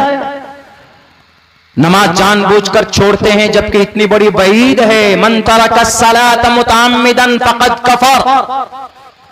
जो मुसलमान जानबूझकर नमाज छोड़ता है, 2 इमाम तर्जमा करते हैं फक़द कफ़र का कि वो काफिर हो गया। इमाम अहमद इब्न हम्बल, इमाम इसहाक बिन राहवे रहमहुल्लाह ताला, वो फरमाते हैं कि फक़द कफ़र, जानबूझकर नमाज छोड़ने वाला काफिर हो गया। 2 इमाम बड़े मुहद्दिस हैं, बड़े फकीह हैं। लेकिन कुर्बान जाइए। और दूसरे उलमाए किराम पर उन्होंने कहा कि नहीं, काफिर तो नहीं हुआ, अलबत्ता काफिरों वाला अमल किया, जो जानबूझकर नमाज छोड़ देता। मन तरक अस्सलात मुतअम्मिदन फक़द कफर, जानबूझकर नमाज छोड़ने वाला काफिरों वाला अमल करता है। कितना खतरनाक वईद है। आप अगर मार्केट में हैं, दुकानदार हैं, अजान का वक्त हो या नमाज का वक्त हो गया, नहीं पढ़ सकते आप क्योंकि आपके पास ग्राहक है, वहां पे लोग हैं, तो आप उस वक्त को टालकर, मतलब उस टाइम पे अलग होकर, नमाज का वक्त बहुत देर तक रहता, 1 घंटा भी रहता है, 2 घंटा भी रहता है, 3 घंटा भी रहता। आप कभी भी नमाज के वक्त में पढ़ लीजिए तो नमाज अदा होगी। नमाज के वक्त को टालकर दूसरे वक्त में पढ़ना, जोहर की नमाज असर में पढ़ना, मगरिब की इशा में पढ़ना, इशा की फजर में पढ़ना, यह कज़ा नमाज है। नमाज वक्त में कभी भी अदा की जा सकती है। हाँ, बेहतर है कि आप जमात के साथ नमाज अदा करें। लेकिन अगर मान के चलिए 4:30 बजे असर की नमाज होती है, असर की जमात होती है, लेकिन आप मजबूरी में हैं, आप किसान हैं, खेत में हैं, आपको जमात नहीं मिल सकी है, तो आप 4:30 के बजाय आप 4:45 बजे नमाज अपनी खेत में अगर पढ़ेंगे तो भी कज़ा नमाज होगी, ये अदा नमाज होगी, कज़ा नमाज नहीं होगी। तो कुछ लोग समझते हैं कि नमाज की जमात अगर निकल जाए तो हमारी नमाज कज़ा हो गई। ऐसा नहीं है। नमाज किसी भी सूरत में माफ नहीं है। नमाज अदा करो, नमाज की आदत डालो। गजा पट्टी में 17,000 बच्चे शहीद किए गए, 50-60,000 मर्द औरत शहीद किए गए, लेकिन उनकी जिंदगी से 2 चीज कभी भी खत्म नहीं हुई, और शायद यही 2 चीज है जिसकी वजह से पिछले 400 दिन में गजा पट्टी को मिटा नहीं सके। ये आयरन डोम वाले जालिम यहूदी इसराइल, एक हाथ में कुरान था, हस्बुनल्लाहु व निअमल वकील का नारा था, और दूसरी उनकी जिंदगी के अंदर नमाज थी। पिछले 400 दिन के अंदर गजा पट्टी में खेमे के अंदर में तकरीबन 45 से 50,000 बच्चे हाफिज कुरान बने। यानी वो तोप और वो गोली और वो AK-47 की वो घंगरज आवाज के नीचे, वो बम और बारूद के बरसात के नीचे में हाफिज कुरान 50,000 बच्चे बने हैं। यही मोहब्बत की वजह से अल्लाह ने उनको जिंदा रखा होगा। और एक हाथ में एक उनकी जिंदगी में एक अमल नमाज, मस्जिद शहीद कर दी गई, उनके घर भी तोड़ दिए गए, लेकिन उन्होंने नमाज को कभी भी तर्क नहीं किया। और यही वजह कि 5,000 नौजवान सर पे कफन बांधकर अगर घुटने पर लाकर खड़ा किया है इसराइल को, पिछले 400 दिन में एक भी दिन ऐसा नहीं गया जिस दिन बारूद की बारिश ना होती हो। लेकिन उसके बावजूद भी 40 किलोमीटर लंबा, 12 किलोमीटर चौड़ा इस सरजमीन गजा पट्टी में, सरजमीन अंबिया में अगर कलिमा पढ़ने वाले जिंदा हैं तो उसकी सिर्फ यही दलील है, सिर्फ इस वजह से जिंदा है कि अल्लाह तबारक व तआला उनकी मदद कर रहा है। और उनकी मदद इसलिए हो रही है कि कुरान उनके सीने में है और नमाज उनकी जिंदगी के अंदर है। अल्लाह आपकी जरूर मदद करता है जब आप नेक होते हैं, जब आपका अमल अच्छा होता है। यहाँ तो क्या बोलते हैं वो मुनाफिक सब भरे पड़े। वही 4 आदमी मुसलमान हैं, उन्होंने क्या कहा कि मदरसे पर पाबंदी लगनी चाहिए, मदरसे पर बंदिश लगनी चाहिए। क्यों जी? बस उनके मदरसे को नहीं मिला होगा रजिस्ट्रेशन, गवर्नमेंट से फंड नहीं मिला होगा, तो गुस्से में जाती फायदे के लिए मदरसा बंद करो। अरे मदरसा बंद कर दोगे तो नबी पाक अलैहिस्सलाम की सीरत को कहां से जान पाओगे? इसीलिए हम बारहा कहते हैं कि इस उम्मत को अगर किसी ने इसका लुटिया डुबोया है, इस उम्मत पर जो जुल्म सितम के पहाड़ तोड़े जा रहे हैं, वो किसी और ने नहीं मेरे भाइयों, हम ही लोग उसके जिम्मेदार। अगर हम यकीनन ईमानदार बन जाएं, अपना अमल सुधार लें, समाजी एतबार से, मिली एतबार से मिलजुल कर रहें, तो इंशाअल्लाह आज भी आपकी तकदीर बदल सकती है।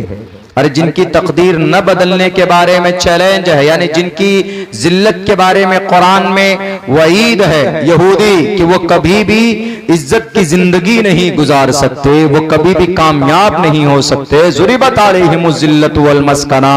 लेकिन इन यहूदियों ने एक जो शर्त लगा दी थी, लोग अगर सपोर्ट में नहीं आएंगे तो कभी भी इनकी जिंदगी इज्जत की नहीं हो सकती। लेकिन इन यहूदियों ने पिछले 75-76 साल में पूरी दुनिया के अंदर हुकूमत की है और कर रहे हैं आज की तारीख में। किस वजह वजह से 2-3 बातों पर उन्होंने अमल किया। आप भी 2-3 बातों पर अमल कर लो। मैं ये नहीं कहता हूं कि यहूदी ने किया इसलिए यहूदी ने किया है, आपकी शरीयत को देखकर, आपके कुरान को देखकर, आपके नबी की जिंदगी को देखकर, उसको देखकर उन्होंने अमल किया। उन्होंने सोचा कि there is no way to success in this world and I have passed 2000 years. हम 2000 साल गुजार चुके हैं, हमें मार रहे हैं लोग, काट रहे हैं, पीट रहे हैं, कैसे तब्दीली आएगी? किसी ने कहा कि नबी की जिंदगी को टटोलो और उनको अपनी जीवन के अंदर में दाखिल करो, देखो कामयाबी मिलती। उन्होंने पढ़ना शुरू किया और उन्होंने जब छानबीन शुरू की तो जब देखा कि भाई यकीनन कुछ न कुछ है इसके अंदर, क्योंकि नबी पाक अलैहिस्सलाम ऐसे वक्त में आए थे कि जब दुनिया की सारी बुराई थी, तो अल्लाह ने सबसे पहला पैगाम क्या भेजा था अल्लाह के नबी को? इक़रा बिस्मि रब्बिकल लज़ी खलक़ खलक़ल इंसान मिन अलक़।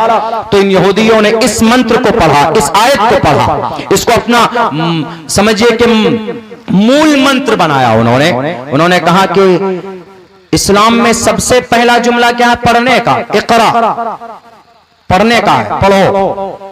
लेकिन यह है कि मुसलमान बच्चे पढ़ते नहीं। मुसलमान खा तो लेंगे बेहतरीन, चिकन हो, मटन हो, बेहतर से बेहतर खाना हो, महीने में कम से कम 2000 रुपए बेहतर खाने में हम लोग पैसा जाया करते। लेकिन अगर क्या महीने में अगर आपने 500 रुपए निकाल लिया, ज्यादा नहीं, अगर आपने 200 रुपए भी निकाल लिया ना महीने में, सिर्फ किसके लिए? बच्चे की तालीम के लिए, तो आपके गांव में एक बेहतर इदारा चल सकता। बेहतर। आप कहेंगे कि मौलाना मदरसा की स्कूल, दोनों। मैं स्कूल को मदरसों से अलग नहीं समझता हूं। मैं साइंस, विज्ञान, मैथ को कुरान और हदीस से अलग नहीं समझता हूं। उसका इस्तेमाल गलत किया है आज लोगों ने। वरना साइंस को कौन पैदा किया? विज्ञान को कौन पैदा किया? Albert Einstein. जदीद साइंस को वो बनाया, उसके अब्बा के घर से लाया। जदीद साइंस कुरान में है। कयामत तक जितने भी चीजें पैदा की जाएंगी वो सब कुरान में है। साइंस कुरान में है, मैथ कुरान में है, डॉक्टरेट कुरान में है, कैंसर का इलाज कुरान में है, गणित कुरान में है, सब कुरान में है। मैथ चाहिए कुरान में, फल्यक्तुब बैनकुम, कुरान में मैथ है। हिसाब किताब का दूसरा नाम मैथ है। विज्ञान, साइंस कुरान में है। वअल्लम आदमल अस्मा कुल्लहा में साइंस है।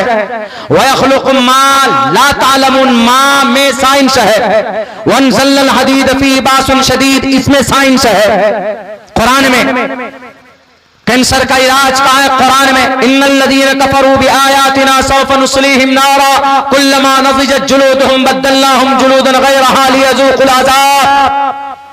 साइंस, कैंसर का इलाज है इस आयत में। जदीद साइंस की बुनियाद रखी अल्बर्ट आइंस्टाइन ने। सूरज घूमता है कि जमीन घूमती? 1519 तक अकीदा यह था कि जमीन अपनी जगह पर है, सूरज घूमता है चारों तरफ। 1519 के बाद जदीद साइंस ने यह अकीदा लॉन्च किया कि जमीन भी घूमती है, सूरज भी घूमता है। यही नहीं, चांद भी घूमता, सितारे सैयारे सब आपस में घूमते, एक दूसरे के इर्द गिर्द चक्कर लगाते। तो ये किसका अकीदा? साइंस की दुनिया में जाएंगे तो लोग कहेगा कि अल्बर्ट आइंस्टाइन ने बताया। अल्बर्ट आइंस्टाइन से पूछो कि अल्बर्ट आइंस्टाइन साहब, आपने जो ये अकीदा लॉन्च किया है दुनिया में कि ये सारी चीजें घूमती हैं, सारे मदारात घूमते हैं, आपने कहां से लाया? वो कहेगा कि मैंने कुरान में देखा। कुरान में खलक़ल लैला वन नहारा वश्शम्स वल कमर कुल्लुन फी फलकिन यस्बहून, सारे सैयारे सितारे आसमान में, चांद सितारे खला में, जमीन, पृथ्वी, मंगल, वीनस, जुपिटर, सारी चीजें जितने भी ग्रह हैं ये सब अपने अपने मदार में चक्कर लगाते हैं। जदीद साइंस का यह मानना है। लोग कहते हैं कि अल्बर्ट आइंस्टाइन ने इसको इजाद किया है। अल्बर्ट आइंस्टाइन अपनी मां के पेट से लेकर नहीं आया था। अल्बर्ट आइंस्टाइन ने कुरान में देखा और कहा कि कुरान की बात सच्ची है, कुरान झूठा नहीं है, कुरान का एक एक लफ्ज बिल्कुल बिला शक ला रैब है। और इसमें कुरान करीम के इस आयत को उनकी जुबान से जो बात निकलती थी तो लोग समझते थे कि ये साइंस है, ये जदीद टेक्नोलॉजी है। चूंकि साइंस का जदीद साइंस का गुरु और बाबा फादर अल्बर्ट आइंस्टाइन को माना जाता है, लेकिन अल्बर्ट आइंस्टाइन मुताले में कुरान को रखता था। कुरान से बहुत सारी चीजें दुनिया को दिया है जदीद साइंस बनाकर। इसीलिए मैं कहता हूं कि हमारी शरीयत में 1857 में अलग किया इसको, शरीयत को, कुरान को, हदीस को अलग किया, मदरसा अलग कर दिया। और ये तालीमात, ये जरूरत की तालीमात है, इंसान की जरूरत है। क्या साइंस इंसान की जरूरत है, वो एक अंदाजा है, उसमें कमी बेशी भी हो सकती, उसमें गलती भी हो सकती, लेकिन कुरान में नहीं हो सकता। तो इससे साफ पता चलता है कि कुरान में दुनिया की हर तमाम जरूरत का, तमाम मसाइल का तकरीबन जिक्र है। कहीं दलालतुन नस्स है, कहीं इशारतुन नस्स है, कहीं इख्तिजाउन नस्स है। ये चीज आपको समझ में नहीं आ रही होगी, ये उसूल फिक़ह में है। कुरान करीम की एक आयत से कोई मसला निकलता है, कोई हुक्म निकलता है, तो या तो डायरेक्ट निकलता है, या इशारे से निकलता है, या उस वक्त के माहौल के सिचुएशन के हिसाब से निकलता है। ये 4 टर्म है, आपको समझ में नहीं आएगा, लेकिन इतनी बात जरूर समझ लीजिए कि कुरान में हर समस्या का समाधान है। वो तिबियान लिकुल्लि शै, हर चीज को अल्लाह ने कुरान करीम के अंदर बयान किया है। अनपढ़ गवार चाहिए, कुरान करीम की तालीम मदरसों में अगर होती है तो सुन लो, वहां पर साइंस भी पढ़ाया जाता है और वहां पर टेक्नोलॉजी भी। अगर उनके लैब ना हो, प्रैक्टिकली अगर वो चीज पढ़ाने के लिए मास्टर हजरात ना हो, अलग बात है, लेकिन जो किताब पढ़ाई जाती है, अगर इस किताब पर आज भी खोज किया जाए, तहकीक की जाए, तो ये तमाम चीजें वजूद में आती हैं। जदीद साइंस किसी के घर में नहीं है, किसी की और किताब में नहीं है, बल्कि इस्लाम के प्लेटफॉर्म से बड़े बड़े लोग पैदा हुए, जिसको केमिस्ट्री कहा जाता। केमिस्ट्री कौन खोज कर निकालता? जाफर इब्न हय्यान निकालता। जाफर इब्न हय्यान ने उस वक्त इसका नाम इल्म कीमिया रखा था, आज इसी इल्म कीमिया का नाम केमिस्ट्री का नाम दिया गया। उस वक्त में जब आंखों की ये लेंस, जो आज हम लोग आंख की जब मोतियाबिंद हो जाए ऑपरेशन कराते हैं तो लेंस लगाते हैं, इस लेंस को किताबुल बसीरत इस नाम से खोज की किसने? लेंस को, कैमरे का लेंस, आंख का लेंस, चश्मे का लेंस, ये सारी चीजों की तहकीक कहां से? कुरान से है। खोज करने वाला कौन है? इब्न हैसम है, जो एक मुसलमान था। हम इसीलिए थोड़ी सी बात आप लोगों के सामने पेश कर चुके, ताकि जो लोग कुरान के ताल्लुक से, हमारे मदरसों और मस्जिदों के ताल्लुक से कभी कभी गलत फहमी हो जाती है कि अरे ये मुसलमान तो सिर्फ इबादत अल्लाह रसूल अल्लाह के नबी अलैहिस्सलातु वस्सलाम वो हस्ती है कि जिन्होंने हर मोड़ में, हर जगह पर, हर इलाके के अंदर, हर इलाके के लिए एक रोल मॉडल उनकी जिंदगी के अंदर मौजूद है। अम्मा आयशा को बदनाम करना फजूल है, इसलिए कि इस जमीन पर सबसे बड़ी अबू बकर सिद्दीक, हजरत अबू हुरैरा के बाद सबसे ज्यादा रिवायत करने वाली अगर कोई वुमन, कोई औरत है तो उम्महातुल मुमिनीन अम्मा आयशा सिद्दीक़ा रज़ी अल्लाह ताला अन्हा। उन्होंने 2210 हदीसें रिवायत की, जिनमें से तकरीबन 350 हदीस तो बुखारी और मुस्लिम के अंदर मौजूद। और अम्मा आयशा वो थी जब उन पर तुहमत लगाई गई गलत फहमी की वजह से जिना के बारे में, तो अल्लाह तबारक व ताला ने 16 से 17 आयत कुरान करीम के अंदर नाजिल की उनकी बरात के लिए। वो अम्मा आयशा सिद्दीक़ा वो रोल मॉडल है हमारी माँ और बहनों के लिए। और आपकी लाडली बेटी फातिमतुज़ ज़हरा रज़ी अल्लाह ताला अन्हा भी हमारी समाज की बहु बेटियों के लिए रोल मॉडल है। इसीलिए आखिर वो अम्मा आयशा ही की बरकत की वजह से तयम्मुम जैसा बेहतर मसला मिला इस उम्मत को। मेरे भाइयों, मैं यही कहूंगा अंतिम वक्त में कि हमारी ही बदअमलियों की वजह से हमारे लिए कुछ कवानीन आते हैं और हमको घेरे में लिया जाता है, हमारे मदरसों को टोपी और दाढ़ी को टारगेट किया जाता। वरना आज भी आपका अमल हो दुरुस्त तो बारूद की भी बरसात हो तब भी अल्लाह आपका मुहाफिज है, अल्लाह आपकी हिफाजत करता। वक्त चूंकि बहुत हो चुका है, इसलिए आप भी चूंकि वो हो चुके हैं, बहुत देर तक बात करने की आवश्यकता नहीं है। जो बातें कही गई है इस्लाह के ताल्लुक से, खुसूसन नौजवानों अपनी जिंदगी में नमाज लाइए, और समाज के अंदर अच्छा काम कीजिए। अगर तरक्की इस जमाने में आपको करनी है तो सिर्फ जलसों से नहीं बल्कि 3 काम आप कीजिए। सबसे पहला काम तालीम, इक़रा, इस पर अमल कीजिए। दूसरा काम कारोबार कीजिए, तिजारत कीजिए, बैठे मत रहिए। ये नहीं कि हम सिर्फ पढ़ेंगे, और जाहिर सी बात जब पढ़ेंगे तो शरीयत पर अमल करना आसान होगा। सीखना बहुत जरूरी है, तालीम बहुत जरूरी, दोनों तालीम जरूरी है आपके लिए। अगर आपके लिए हाफिज बनना जरूरी है तो आपके लिए मैट्रिक का सर्टिफिकेट लेना भी जरूरी है, और ये कोई गलत नहीं है। हमारे मदरसों में, हमारे स्कूल में ये निजाम, हमने स्कूल में अपने निजाम अब ये बनाया है, पहले नर्सरी से लेकर 8 क्लास तक, यानी ऐसा होता था कि बच्चा नर्सरी में आया तो 8 क्लास तक। हमारे यहाँ बोर्डिंग स्कूल है, यानी बच्चे वहां पर रहकर पढ़ते हैं, स्कूल में रहते हैं बाज़ाब्ता। जैसे मदरसों में यहाँ बच्चे रहते हैं तो हम स्कूल में रखते हैं, तो वहां पर हमने सिलेबस को अलग कर दिया, यानी 8 साल की जिम्मेदारी लेते हैं कि अगर 8 साल आपका बच्चा रहेगा तो नर्सरी से लेकर 8 साल के अंदर उसको हम मैट्रिक का भी सर्टिफिकेट देंगे। जिस दिन मैट्रिक का सर्टिफिकेट देंगे उसी दिन उस बच्चे के सर पर फजीलत की दस्तार भी होगी। यानी एक ही दरसगाह में बैठकर बच्चा एक ही स्कूल या मदरसे में बैठकर हाफिज कुरान भी बनेगा और उसको मैट्रिक की भी तालीम दी जाएगी, जो कि शरीयत के खिलाफ नहीं है। आज जरूरत है इस चीज की समाज के बच्चों के लिए। एक तो तालीम, दूसरे नंबर पर तिजारत कीजिए, कारोबार कीजिए, कुछ न कुछ। अल्हम्दुलिल्लाह आपके इलाके के अंदर में है, लोग बाहर भी जाकर करते हैं, यहाँ पर भी वो कीजिए। कारोबार का मतलब कुछ न कुछ कीजिए। किसान है तो बेहतर किसानी कीजिए, कारोबारी है तो ईमानदारी से कारोबार कीजिए, बढ़ाइए। और तीसरी चीज क्या है? तीसरी चीज इत्तिहाद, मुत्तहिद रहिए। गांव में है तो मुत्तहिद रहिए, सब मुत्तहिद रहिए। गांव में है तो पूरे गांव वाले मुत्तहिद रहे, सिर्फ मुसलमान नहीं। अगर कोई यहाँ पर ओम भूर्भुवः स्वाहा तत्सवितुर्वरेण्यं भर्गो दिशि दिवस से पढ़ने वाला है, और कोई कलमा पढ़ने वाला है, कोई एक ओंकार सतनाम करता बुरुक नरबू नरवीर, और कोई there is no god but one God, Muhammad is the messenger is the last messenger of one God. अगर कोई ये पढ़ने वाला यानी 4 मंत्र पढ़ने वाला, 4 मज़ाहिब के लोग हैं तो सब मुत्तहिद रहे। लेकिन अगर सब मुत्तहिद रहे उमूमी तौर पर, खुसूसन कलमा पढ़ने वाले मुत्तहिद रहे, कलिमा पढ़ने वाले, मसलकन नहीं कि नहीं जनाब ये फला मसलक से फला मसलक से, लात मारो मसलक पर चलकर जो लड़ाई करते हो, इस अकीदे को कुरान शरीयत की बुनियाद पर, कलिमे की बुनियाद पर एक रहो, मुत्तहिद रहो। ये 3 चीजों पर अमल करके 70 साल में ताकतवर बनी कौम कौन? यहूदी। ये 3 चीजें अमल की उन्होंने, 3 बातों पर उन्होंने अमल किया है, तालीम पर, तिजारत पर और इत्तिहाद पर। यहूदी को कोई हिला नहीं सकता आज की तारीख में, इतने ताकतवर हुए। कौन है? जिनके बारे में कुरान में है ज़ुरिबत अलैहिमुज़ ज़िल्लतु वल मस्कना, क़यामत तक जिल्लत की मोहर। मग़ज़ूब अलैहिम वलस्सालीन जिनके लिए कहा गया, मग़ज़ूब ये वो कौम 75 साल में अपनी तकदीर बदल लेती, तो आप तो फिर भी आपको अंतमुल आलौन हो, आप तो फिर भी बादल्लाहुल्लज़ीना आमनू व अमिलुस्सालिहात ला यस्तख़लिफ़न्नहुम फ़िल अर्ज़।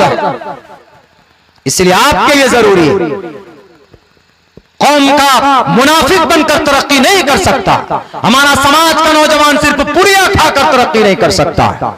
मिशन तय कीजिए, गांव के अंदर इदारा कायम कीजिए, चंदों से इदारों को बंद कीजिए। चंदा से नहीं चलेगा इदारा, आपकी जेब से 300 रुपए महीना पहुंचेगा इदारे में। अगर 500 घर है, अगर 200 रुपए भी देता है तो 1 लाख रुपए की सैलरी 1 लाख रुपए महीने में जमा होगा।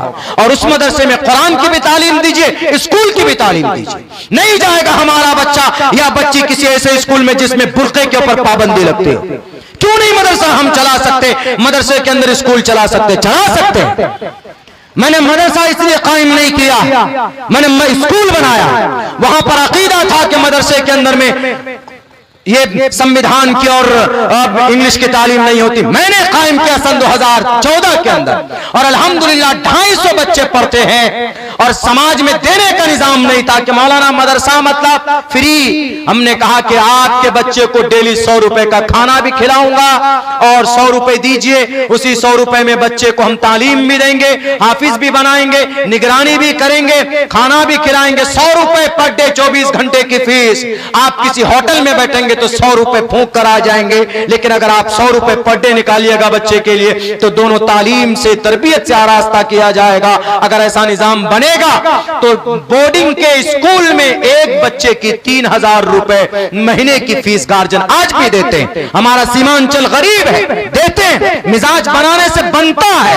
इसीलिए मदरसों के अंदर में ये निजाम, ये सिस्टम आम किया जाए, चंदों के ऊपर पाबंदी लगे। हमारे उलमा नहीं जाएंगे चंदा करने के लिए, घर पे अपने मदरसे में बैठे रहेंगे। आप कहिए कि मौलाना आप पढ़ाइए, हम समाज के लोग हैं, 200 रुपए महीने में निकालेंगे तो उससे आपके बच्चे की फीस समझी जाएगी। निजाम बन सकता अगर हम बनाए तो। मेरे भाइयों, ये 3 बातें आपको मैंने बताई हैं, कोशिश कीजिए इस पर अमल हो। अल्लाह से दुआ करता हूं अल्लाह सुब्हानहू व तआला कहने सुनने से ज्यादा हम तमाम मुसलमानों को उस पर अमल की तौफीक दे। बहुत बहुत शुक्रिया, जज़ाकल्लाह। अस्सलामु अलैकुम व रहमतुल्लाहि व बरकातहू। दुआ करा, दुरूद शरीफ पढ़ लीजिए। अल्लाहुम्मा सल्ली अला मुहम्मद व अला आलि मुहम्मद कमा